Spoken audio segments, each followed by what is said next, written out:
ይሩጥ ወደ ቄስ አሉ። እናስ ቁምስና ስጡኝ አይባልም፣ አይባልም። ጳጳሱ ነው እገሌ ቆሞስ መሆን አለብህ የሚል። አሁንማ ጭራሽ እንቶ ቁምስና ስጡኝ ጳጳስ አርጉኝ አይባልም፣ አይባልም። ነውር ነው። ኧረ ነውር ነው፣ ነውር ነው። ጳጳስ አርጉኝ አይባልም። እናንተ አትሉም፣ እኛኛ መቻልና ብላችኋል። እናንተ አትሉም የሚሉት ነው። እናንተም ለአቅማችሁ የራሳችሁ ሹመት አላችሁ አይደል? ወረዳ ቤተ ክህነት አርጉኝ፣ የሰበካ ጉባኤ ሊቀመንበር አርጉኝ፣ ወደ ሀገረ ስብከት አስገቡኝ፣ ወደ ምንትስ የደብረ አለቃ አርጉኝ ትሉ የለ እናንተ? አይባልም። እንግዲህ የክርስቶስን ቃል ነው የምነግረው። አይባልም። ሰምታችኋል? እስቲ እናንተም በሉት። አይባልም በሉት። በቃ አይባልም፣ አይባልም። ዝም በሉ። አይባልም፣ አይባልም። የመጽሐፉን ነው የምናገር። አይባልም። እንደዚህ ያለ ነገር ሹሙኝ በጭራሽ አይባልም፣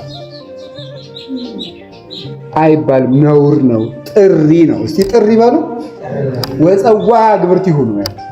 እሱ ጠርቶ ነው የሚሰጥ እንጂ እኛ ሹመት ስጠን አይባልም። እሱ ታዲያ እኔ ተገልጾ ና ቄስ መንክር አንተ አለቃውን ሊል ነው። በህዝቡ ይመርጣል እግዚአብሔር፣ በህዝቡ አድሮ ይመርጣል እንጂ እንዲህ አርጉኝ። ሰው ማደራጀት ፖለቲካ ነው እንዴ የተያዘው? ሰው ታደራጃለህ። እዚህ የሰበካ ጉባኤ ምርጫ አለ። ቅዳሜ ነገሌ በግራ ተቀመጡ፣ ነገሌ በቀኝ ተቀመጡ፣ እጅ አውጡ፣ አንድ ዘመድ እንዳይቀር እጅ ብልጫ ሲባል በደንብ አውጣ። ሁለት እጁን ሁሉ እኮ የሚያወጣ ይመስላል። እግዚኦ ክርስቶስ የቻለው ጉድ፣ ክርስቶስ የቻለው ጉድ ማለት ተጠርቶ ነው እንጂ እንደው በማፋቸል አለው በማለት የለም እኮ እንጂ በማስመሰል አይሆንም። ሮጎ ስላሴ ታው ጥሩ አይደለም። ወፀዋ ግብርት ይሁን። እግዚአብሔር ከጠራን እሱ ይጥራል ለወደደው ነገር። ሲጀመር እኔ ለሹመት መድኃኒዓለም ጥራኝ ልለው አልችልም። እንደውም መንግስተ ሰማያት የሚያገባኝ ቢሆንስ ወደ ሞት ነው ጥራኝ የምለው እንጂ ደግሞ ችግሩ ኩነኔ ማለት ነው። እጅ ምን እንደሚጠብቀኝ ያውቃል። ችግሩ እሱ ላይ ነው እንጂ ጥራኝስ ማለት እንደው ውሰደኝ ጥራኝ አይዋይ እያለ ያለቅሳል የገጠር ሰው ወንድሙ ሲል እውነቱን ነው።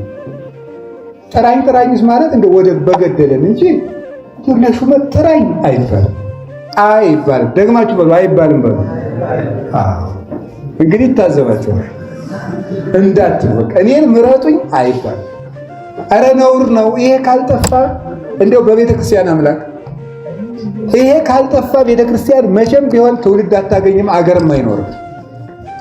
ትልቁ መከራ ያለው እኛ ቤት ውስጥ ነው። እኔ ማንንም አልጠይቅም። በቃ የቤተ ክርስቲያን ችግር ያለው እኛ ቤት ውስጥ ነው። ሃይማኖት የሌላቸውን ሰዎች እኔ አልወቅስም። እኛ ቤት ውስጥ ነው ያለው። ሃይማኖት የሌለውን ሰው፣ እምነት የሌለውን ሰው እኔ አልወቅስም። እኛ ነን ያለው። የእኛ የሹመት ፍቅር መቼ አብቅቶ ነው ገና? ይሄ እኮ ነው ችግሩ ነው። በንስሐ ልጅ እየተጣላ እገሌ ይሄን ያህል ንስሐ ልጅ አለው እኔ አንሶኛል ብሎ እኮ በሰብካ ጉባኤ ይጽፋል። ይቀነስልኝ ነውር ነው። ጸጋይ አትይዝም አታነብም። ንስሐ ልጆች እንዲመጡ ወደ አንተ ደግሞስ ደግሞ እናንተ ሲሆን ደግሞ እኔ በዝቶብኛል ከቄስ ገሌ ሄድ ከቄስ ገሌ ሄጅ አይባልም። ሙክት መሰሉ ምዕመናን ዝም ብለህ እየሰበሰብክ የምታከማቻቸው ንስሐ አትሰጣቸው፣ አታስተምራቸው። ይሄ ምንድን ነው? ቄስ ገሌ ያለ አይ ነው ቄስ ገሌ ብዙም ደስ አይሉኝም ስትል ምዕመኒቱ ወይም ሲል ምን ይባላል? አዎ ላይሉሽ ይችላሉ፣ ግን ምንም ችግር እንደሱ አይደለም። እንደዚያ አይደለም። ቄስ ደስ አይለኝም ይለኛል አይባልም። ጥሩ ካህን ናቸው ነው የሚባለው። ባልንጀራችን ራሱ ለምዕመናን አሳልፈን መስጠት የለብንም። ማሰናከል ራሱ ምዕመናን እንዳይሄዱ ከዚያ እንዳይሄዱ ማለት ነው። እንዲያውም መራምተን ነው የምናስቀርብ። ይኸውላችሁ ወፀዋ ግብርት ላይ ነው